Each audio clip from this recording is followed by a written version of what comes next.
In the quiet village of Macondo, life moved slowly like the river that passed nearby.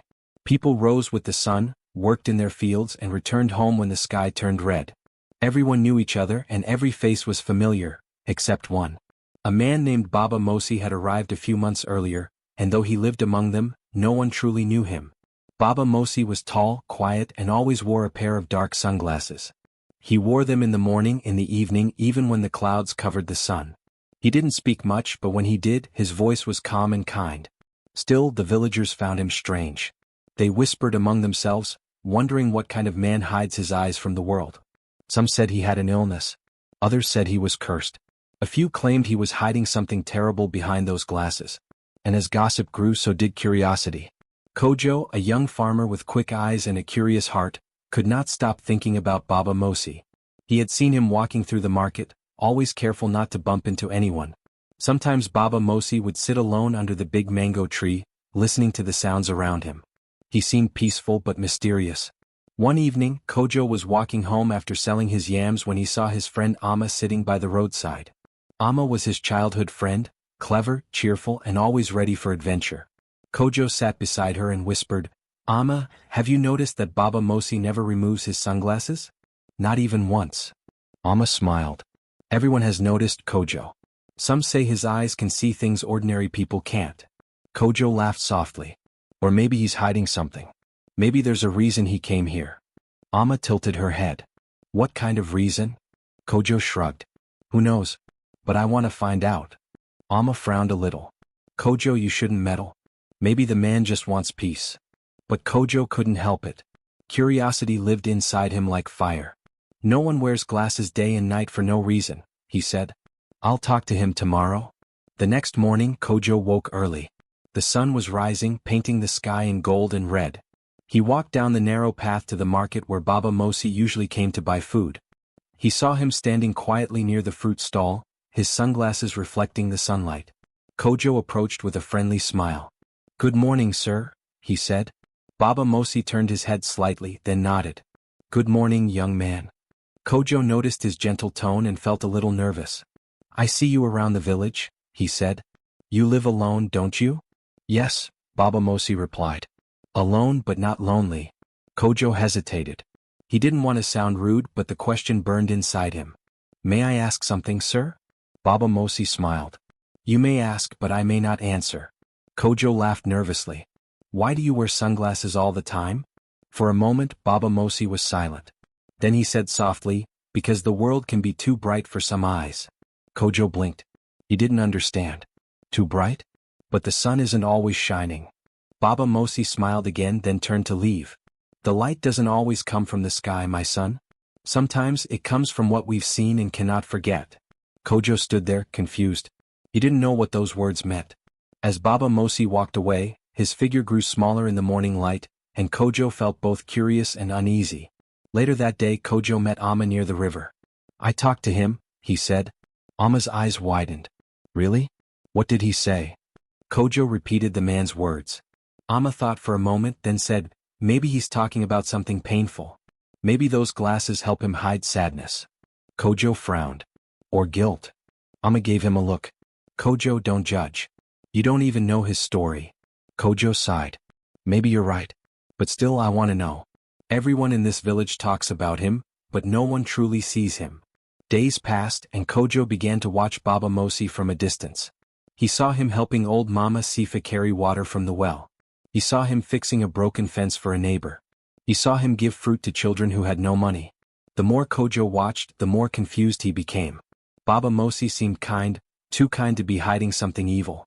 One afternoon, while working in his field, Kojo noticed Baba Mosi walking nearby with a small basket. The sun was strong and sweat covered Kojo's face. Baba Mosi stopped and greeted him. "Good afternoon, young farmer." Kojo smiled. "Good afternoon, Baba. It's a hot day." "Yes," the man said. "But heat is part of life.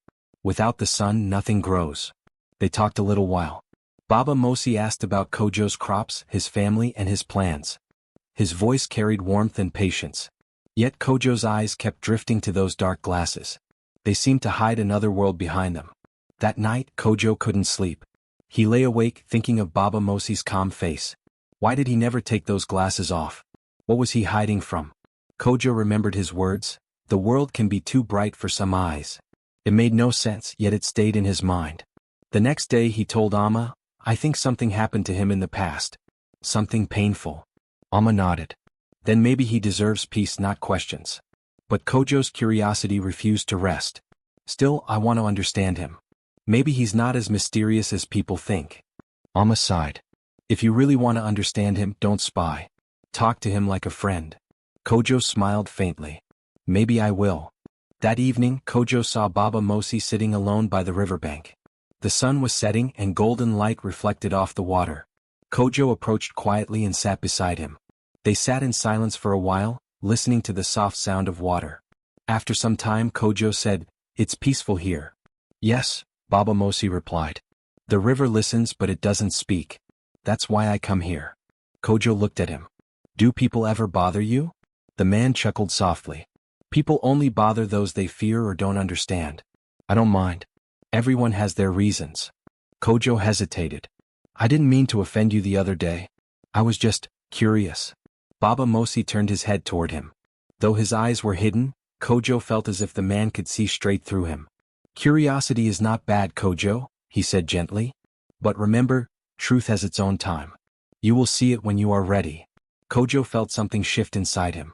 For the first time he realized that Baba Mosi was not a man to be feared, but one to be understood.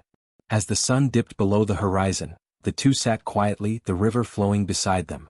The air was calm and for the first time, Kojo felt no need to ask another question.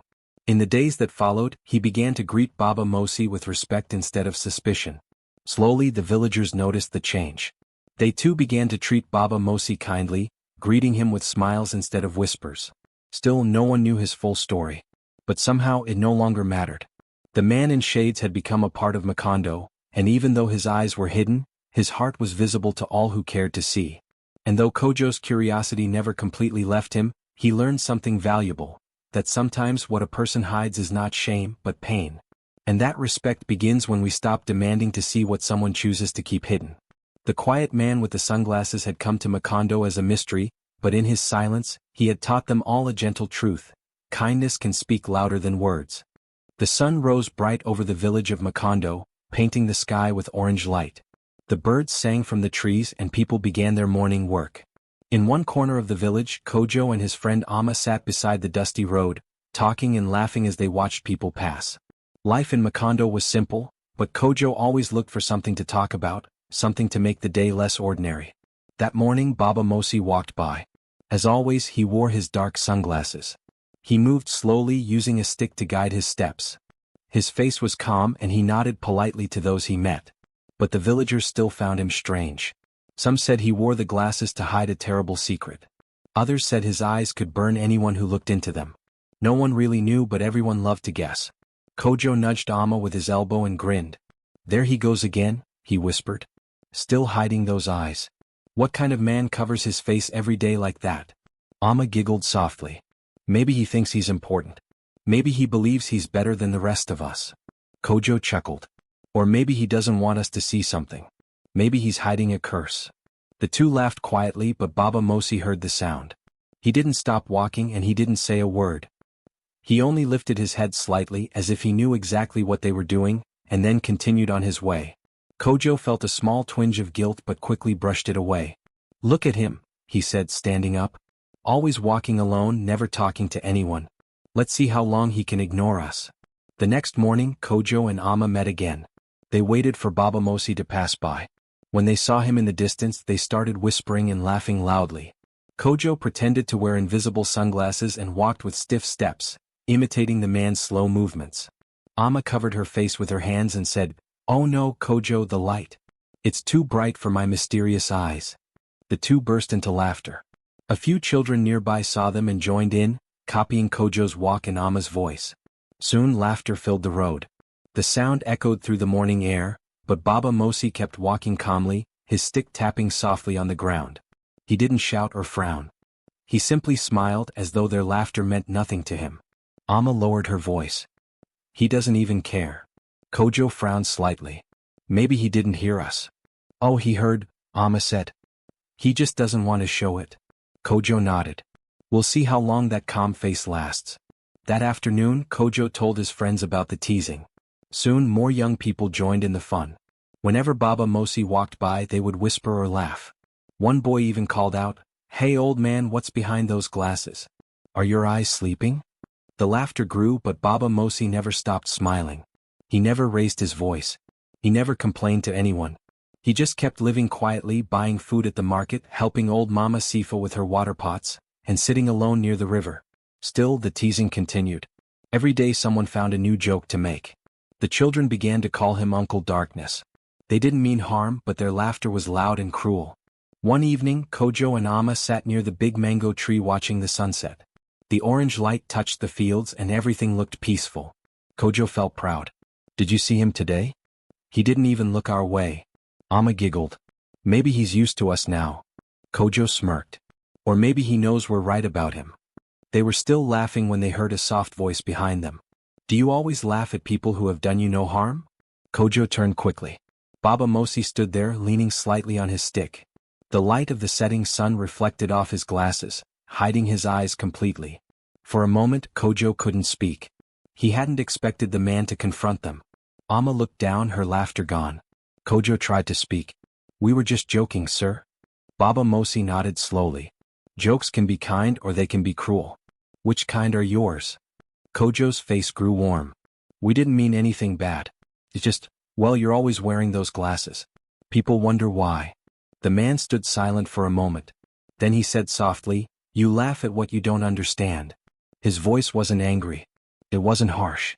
It was calm and sad, like the voice of someone who had seen too much of the world. Then, without another word, Baba Mosi turned and began walking away. The sound of his stick tapping against the ground faded slowly into the evening. Amma stared after him, her heart heavy. "Kojo," she whispered, "I think we hurt his feelings." Kojo didn't answer. He was still watching the man disappear down the road. The laughter that once came easily now felt heavy in his chest. That night, Kojo couldn't sleep. He lay in his small room thinking of Baba Mosi's words.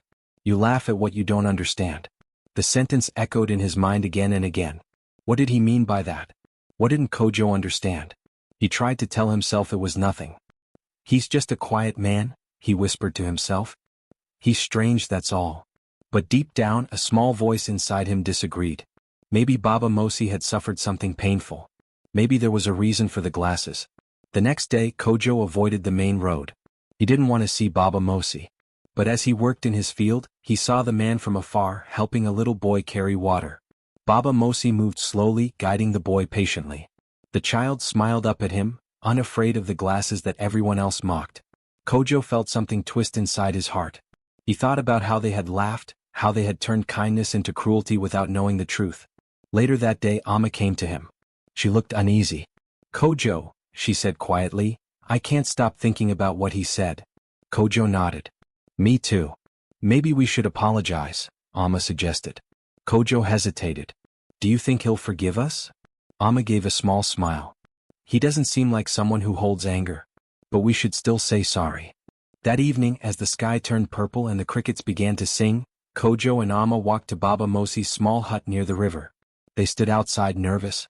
Kojo raised his hand to knock, but before he could, Baba Mosi's voice came from inside. "Come in, Kojo." "Amma, I know you're there." They looked at each other in surprise and entered quietly. The hut was small but tidy. Baba Mosi sat on a wooden stool, polishing his stick. His sunglasses lay beside him on the table. The dim light of the oil lamp flickered gently. Kojo cleared his throat. "Baba Mosi, we came to say sorry. We shouldn't have laughed at you." Amma nodded. "We didn't know what we were doing." Baba Mosi smiled faintly. "I know you didn't. Young hearts are quick to laugh." He paused. "But remember, words can cut deeper than knives. You may not see the wound, but it still hurts." Kojo looked down. "We'll never do it again." The man nodded slowly. "Good. Let your laughter be light, not heavy. Use it to lift people, not to push them down." Kojo felt relief and shame mixed together. "Thank you," he said softly. Baba Mosi put his sunglasses back on and said, "Go home now. The night is coming." As they left, Kojo turned back. "Baba, may I ask something?" The man nodded. "Why do you wear those glasses?" Baba Mosi smiled gently. "You'll know one day when the time is right." Kojo wanted to ask more, but something in the man's calm voice stopped him. The sun had been cruel for days. The earth in Macondo had cracked, and dust hung in the air like smoke. The wind carried whispers of a storm, though no one knew when it would come. The people of the village worked quickly, trying to harvest what little they could before the dry season grew worse. Kojo was among them, swinging his hoe through the hard soil as sweat ran down his face. That morning he woke with a strange feeling in his chest. The air felt heavy and the sky looked pale and dry. Birds flew low and quiet. Even the goats refused to wander far from their pens. It was as if the world itself was holding its breath. Amma passed by carrying a basket of cassava and called, "Kojo, are you still out here working? The air feels wrong today." Kojo wiped his forehead and smiled. "I just want to finish this last part. The storm won't come now. The wind is calm." Amma frowned. "Storms don't always warn you, Kojo. Come home soon." He laughed lightly and waved. "I'll be fine." But deep inside, something in him was uneasy. He could almost hear the ground humming beneath his feet, as if the world was gathering strength for something wild. By midday the sky began to change. The blue faded to a dull yellow. A strange stillness covered the land, followed by a low rumble from the far hills. The wind rose slowly at first, then faster, stronger, harsher.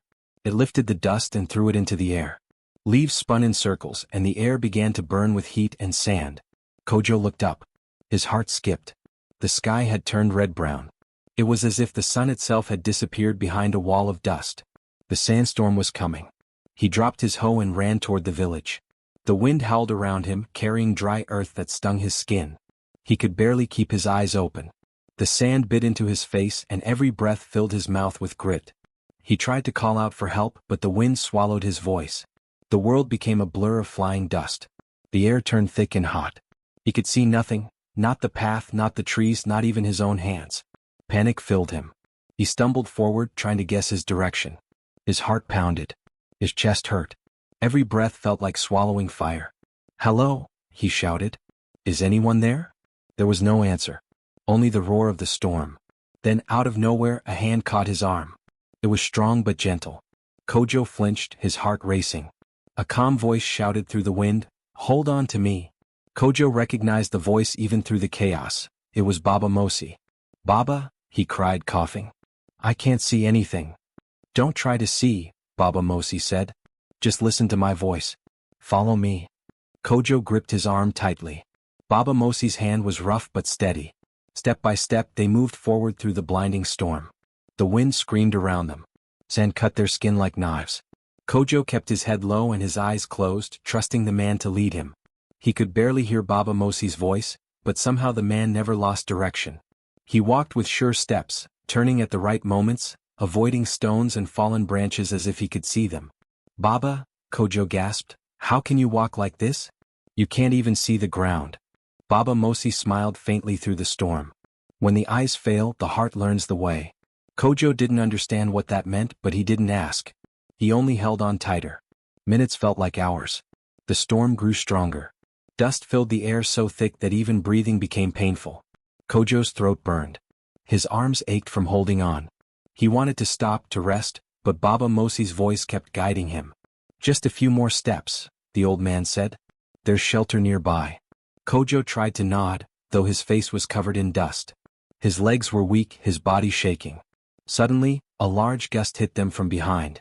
Baba Mosi stumbled and Kojo lost his balance. They both fell to the ground. The wind screamed around them, throwing sand everywhere. Kojo coughed and crawled toward the man. "Baba, are you all right?" "I'm fine," the man said calmly. "We're almost there." He reached out, found Kojo's hand again and pulled him up. Together they moved slowly until they reached a small hut near the edge of the fields.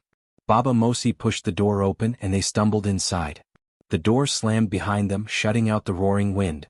Inside the air was still, though dust had followed them in.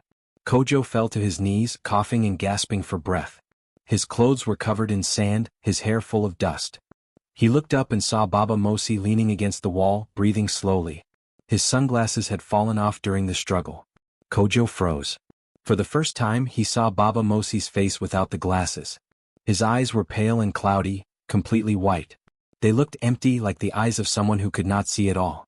Kojo's mouth fell open. "Baba, your eyes." Baba Mosi turned his head slightly toward him. Though his eyes could not see, his face showed no fear, no shame. "Yes, Kojo," he said softly. "Now you understand." Kojo felt his heart twist with shock and guilt. "You're blind?" he whispered. Baba Mosi nodded. "I am." Kojo stared at him, unable to speak. All the laughter, all the teasing from before came rushing back to his mind. He remembered the jokes, the mocking, the way they had laughed at the man who wore sunglasses every day. He had never once imagined that the man wore them not out of pride or mystery, but out of pain. Baba Mosi sat down slowly on the floor, wiping the dust from his face. His calmness surprised Kojo. Even after walking through a storm, he didn't complain or panic. Kojo crawled closer. "Baba, how did you know where to go? You walked like you could see everything." The man smiled faintly. "I learned long ago that the eyes can lie but the heart never does. When you lose your sight, you learn to listen, to the wind, to the sound of your steps, to the rhythm of the world." Kojo's eyes filled with tears. "I didn't know. We were so cruel to you." "I know," Baba Mosi said quietly. "But I don't hold anger. The world has already taken enough from me. I don't need to carry hate too." Kojo felt shame rise in his chest. He lowered his head. "I'm sorry." The man reached out and placed a hand on his shoulder. "You are forgiven, my son. Everyone laughs until life teaches them what pain feels like. Now you know better." They sat in silence as the storm continued to howl outside. The hut shook slightly, but the two of them felt safe within it. Kojo could still hear the wind's voice, fierce and wild, but somehow the silence inside the hut felt stronger. Kojo sat in silence inside the small hut. The sound of the wind outside was growing softer now, but his heart was still racing. The storm had passed, yet another kind of storm was happening inside him. One of shame, guilt, and realization. He looked at Baba Mosi sitting quietly near the wall, his face calm and peaceful, though covered in dust. The sunglasses that had fallen earlier now rested in his hands. Kojo could not stop staring at those eyes, the pale, cloudy eyes that told a story deeper than words could say. He had never seen eyes like that before. They were still and quiet, like the surface of a lake that hides deep pain beneath. For a long time Kojo said nothing. He just sat there, his throat dry, his mind heavy with regret. Finally he spoke softly. "Baba Mosi, is it true? You can't see it all?" Baba Mosi turned his head slightly toward him. "Yes, Kojo. I lost my sight many years ago." Kojo swallowed hard. "But how? You always walk like you can see. You find your way, you do your work." "I never knew." Baba Mosi gave a small smile. "People do not always need eyes to see, my son. Sometimes the heart sees better."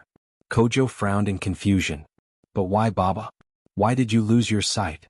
The old man sighed softly. For a moment the wind outside made a low, sad sound, like it too was listening. "It happened a long time ago," Baba Mosi began quietly. "In another village far from here. I was younger then, strong like you. I worked as a carpenter. One evening there was a fire. A small house caught flames. I heard children crying inside. The people were afraid to go near because the fire was spreading fast. But I couldn't just stand there." Kojo's eyes widened. "You went inside the fire?" "Yes," Baba Mosi said. "I ran into the house. The smoke was thick and the heat burned my skin. I could barely breathe. But I found the children, 3 of them, hiding under a table. They were crying. I carried them out one by one. But when I went back for the last one, a piece of the roof fell. The fire got close to my face. The heat burned my eyes. I fell to the ground. By the time someone pulled me out, it was too late. The children lived. But I lost my sight forever." Kojo felt his stomach twist. His hands trembled. He didn't know what to say. Baba Mosi looked down at his glasses and continued, "After the fire, even light began to hurt me. My eyes became weak. The sunlight feels like knives sometimes. So, I wear these sunglasses to protect them." Kojo's eyes filled with tears. He whispered, "And all this time, we laughed at you for wearing them." Baba Mosi didn't respond right away. He took a deep breath, then said gently, "Yes, I know you did. I heard the laughter, Kojo. The world doesn't go silent just because a man cannot see. I heard it all. But I did not hate you. I only prayed that one day, you would learn to see people not with your eyes, but with your heart." Kojo lowered his head, his voice breaking. "Baba, I'm so sorry. We were foolish. We didn't know your story." Baba Mosi smiled softly. "You don't need to be sorry, my son. Pain teaches lessons that words never can. You have learned something today, haven't you?" Kojo nodded slowly. "Yes, Baba. I've learned that mocking others is like throwing stones in the dark. You never know who you're hurting. The old man chuckled quietly. That is a wise thing to say. Kojo looked at him again. He could still see the marks of struggle on Baba Mosi's face, the lines of time, the dust of the storm, the tiredness of a man who had seen too much and spoken too little. Baba, Kojo said after a while, why didn't you tell anyone about what happened? Why keep it secret? Baba Mosi leaned back against the wall. Sometimes, my son, the world listens only to laughter, not truth. If I told them, some would pity me, others would pretend to care. But pity does not heal. I prefer silence. It is peaceful. Kojo nodded. But you still help everyone. You always greet people kindly. You still work. You never act angry. That is because anger is heavy, Baba Mosi said quietly. It slows a man's soul. When I lost my eyes, I thought my life was over. But soon I learned something beautiful. I lost my sight but not my purpose. I may not see the sunrise but I can still feel its warmth. I may not see faces but I can still feel kindness. Life always leaves something to hold on to. Kojo wiped his eyes with the back of his hand. He couldn't stop thinking about all the times he and his friends had laughed behind Baba Mosi's back. They had called him strange, even mocked his glasses. And yet, this same man had saved him from a deadly storm, risking his life again even without sight. Baba, Kojo said softly, when you found me in the storm, how did you know where to go? How did you walk through that sand when you couldn't see? Baba Mosi smiled. I listened. The wind has its own path. I have lived with storms before. The sound of the wind tells me which way the world moves. When I heard your footsteps and your coughing, I followed that sound until I reached you. I may not see with my eyes, Kojo, but I can see with my heart. Kojo shook his head in disbelief. You saved me again, Baba. Even after everything. The old man nodded. That's what we are here for, my son, to help one another even when others have hurt us. That is the way of peace. They sat quietly again. The hut was warm now, filled with the golden light of the late afternoon. The storm outside had finally ended. Through the small cracks in the wall, soft beams of sunlight came in, lighting Baba Mosi's face gently. Kojo watched as the light touched the man's pale eyes. He felt both sorrow and admiration. Baba, he said softly, you may not see the world but the world is better because of you. The old man chuckled again. Ah, Kojo. You speak kindly now. The storm has changed you. Kojo smiled weakly. Yes, Baba. The storm opened my eyes. Baba Mosi nodded. Good. Sometimes we need storms to see clearly. They wash away pride, wash away blindness of the heart. Kojo's tears rolled down again. He looked out through the doorway where the last bits of dust floated in the sun. You know, he said quietly, I don't think I can ever laugh at anyone again. I will remember this for the rest of my life. Baba Mosi reached out and placed his hand gently on Kojo's shoulder. That is all I could ever wish for. Understanding, not pity, not sorrow. Just understanding. Kojo nodded and took the old man's hand. It was rough, warm, and strong. For a moment he felt peace, a quiet peace that came from truth. He looked again at the sunglasses in Baba Mosi's other hand. They were scratched and dusty. Slowly, Kojo picked them up and cleaned them carefully with his cloth. Then he handed them back with both hands. Here, Baba. You should wear these again. They are not just glasses. They are a part of your story. Baba Mosi smiled and put them on. Thank you, Kojo. You have a kind heart. Kojo smiled too, though his eyes were still wet. No, Baba. You gave me that kindness today. Outside the sky was clearing. The sand settled and a new calm filled the air. The smell of clean dust and dry earth surrounded them. As they stepped out of the hut, the sunlight was soft and golden, stretching across the quiet village. Kojo looked at the world with new eyes, eyes that could finally see the truth behind every face, every silence, every story. He walked beside Baba Mosi, his heart light but full. The man beside him could not see the world's colors but somehow he made it brighter. The next morning after the storm, the village of Macondo felt different. The air was calm, the sky was clear, and the sun rose softly over the hills. People came out of their homes to clean the sand from their doors and roofs, talking quietly about the night before. But Kojo's heart was still heavy. He walked through the village with slow steps, thinking about Baba Mosi's words. Every sound, every face reminded him of how blind he had once been, not in his eyes but in his heart. When he reached the well in the middle of the village, he saw a few of his friends standing there. They were laughing about something, but when they saw him, their smiles faded. Kojo had always been the loudest among them, the first to joke, the first to laugh at others. But today his eyes looked different. There was no pride, no laughter. Only thoughtfulness. "Kojo," one of them called, "where did you go during the storm? We thought you were gone." Kojo looked at them quietly for a moment. "I was with Baba Mosi," he said. They glanced at each other. One of them smirked.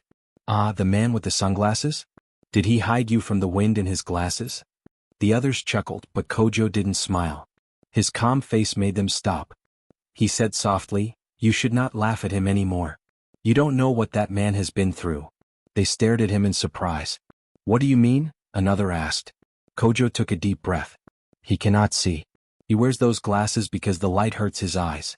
He saved my life last night when I was trapped in the storm. He has saved lives before too. He is not strange. He is brave." Silence filled the air. The laughter died completely. One of the men frowned and said quietly, "We didn't know." Kojo nodded slowly. "Neither did I. I laughed too. But now I see things differently." The men looked down at the ground, ashamed. They had never thought their jokes could hurt someone so deeply. Later that day, word spread quickly through the village about what had happened. Everyone talked about Baba Mosi saving Kojo during the storm. The story reached even the elders. Soon, people began to see Baba Mosi not as the strange man with sunglasses, but as someone worthy of respect. When Baba Mosi came out of his small house that afternoon, children stopped to greet him. Women carrying water smiled kindly at him. Men nodded respectfully as he passed. It felt unusual at first, but Baba Mosi greeted everyone with the same calm smile he had always worn. Kojo followed him that day, helping him walk to the market. The villagers watched quietly. For the first time they saw Kojo not as a troublemaker but as someone changed. When they reached the market, Baba Mosi stopped. "Kojo," he said gently, "why are people so quiet today?" Kojo smiled faintly. "They are ashamed, Baba. They learned the truth about you." Baba Mosi chuckled softly. "Ah, truth. It always comes late, doesn't it? But better late than never." Kojo looked at him with admiration. "You don't sound angry, Baba. After all they did, you still smile." The old man nodded. "Anger closes the heart, Kojo. Forgiveness opens it. If I carried hate, it would blind me more than fire ever did." Those words stayed in Kojo's heart like a seed planted in good soil. In the weeks that followed, Baba Mosi began to help people in small but meaningful ways. He taught the children how to listen to nature, to hear the sound of birds, to feel the direction of the wind, to understand silence. The children loved his calm voice and wise stories. When someone fought in the village, he would walk between them and say, "Peace is not in the eyes that see right and wrong. It is in the heart that understands." Slowly, his words changed the way people treated one another. Kojo became his helper. He would guide Baba Mosi to the fields or the market. The two of them spent many days together. The villagers often watched them walking side by side, the young man full of energy and the old man full of peace. One afternoon, Kojo asked him, "Baba, do you ever wish you could see again?" Baba Mosi smiled. "Sometimes, yes. I would love to see the sunrise or the colors of the flowers. But then I remember I already see things most people don't. I see kindness, pride, fear, love, all without eyes. That is enough for me." Kojo thought about that for a long time. He realized that Baba Mosi saw the world in a deeper way than anyone else. Months passed, and the story of the blind man who wore sunglasses became a lesson for everyone in Macondo. Parents told their children, "Don't laugh at someone before you know their story." Elders said, "Respect comes from the heart, not from the eyes." Even travelers who came through the village would hear about Baba Mosi and his wisdom. Kojo changed the most. He became kinder, more patient, more thoughtful. When someone fell or made a mistake, he was the first to help, not the first to laugh. People noticed and began to follow his example. One day during a village gathering, the chief called Baba Mosi to speak. Everyone sat under the big tree waiting. Baba Mosi stood with Kojo beside him. The chief said, "Baba Mosi, we want to thank you for teaching this village something we forgot: compassion." The old man smiled and spoke slowly. "My people, you once laughed at me and I did not blame you. You saw only what your eyes could see. But sight is not everything. There are many who can see the world but remain blind inside. Real blindness is not in the eyes, it is in the heart that refuses to see others with kindness." Everyone grew quiet. Some people had tears in their eyes. Even the children sat still, listening to his gentle voice. Kojo looked at Baba Mosi with deep respect. The man who had once been a joke was now a teacher to all. After the meeting, many people came to Baba Mosi to thank him. One woman said, "You made us see ourselves, Baba. We were blind, but now we understand." The old man only smiled and said, "Then my blindness has not been wasted." Years passed, and the village of Macondo became known for its kindness. Travelers often said it was the most peaceful place they had ever visited. People cared for one another. They listened, they helped, and they judged less. The change had started with one man's silence and another man's regret. Kojo grew older, but he never forgot Baba Mosi's words. Every morning when he saw the sun rise, he remembered the man who could not see it but felt its warmth. He often told children stories about Baba Mosi, saying, "He showed me what real sight means. You don't need eyes to see truth, you need a good heart." One evening as the sun went down, Kojo sat outside his home, thinking. The air was soft and the sky glowed red and gold. A young boy came running to him and said, "Uncle Kojo, why do you always tell stories about the man with sunglasses?" Kojo smiled gently. "Because he taught me something important. He taught me that laughter can hurt but kindness can heal. He taught me that when you open your heart, you can see more than your eyes ever could." The boy nodded slowly, not fully understanding, but he would one day. Kojo looked at the horizon, his eyes warm with memory. In his heart, Baba Mosi's voice still lived, calm and wise. And though the old man was gone, his lesson remained in every heart in Macondo. From that day onward, no one ever mocked anyone who was different. They remembered the man who wore sunglasses not as strange, but as a symbol of strength and wisdom. And Kojo, who had once been blind with pride, now saw the world with a heart full of light.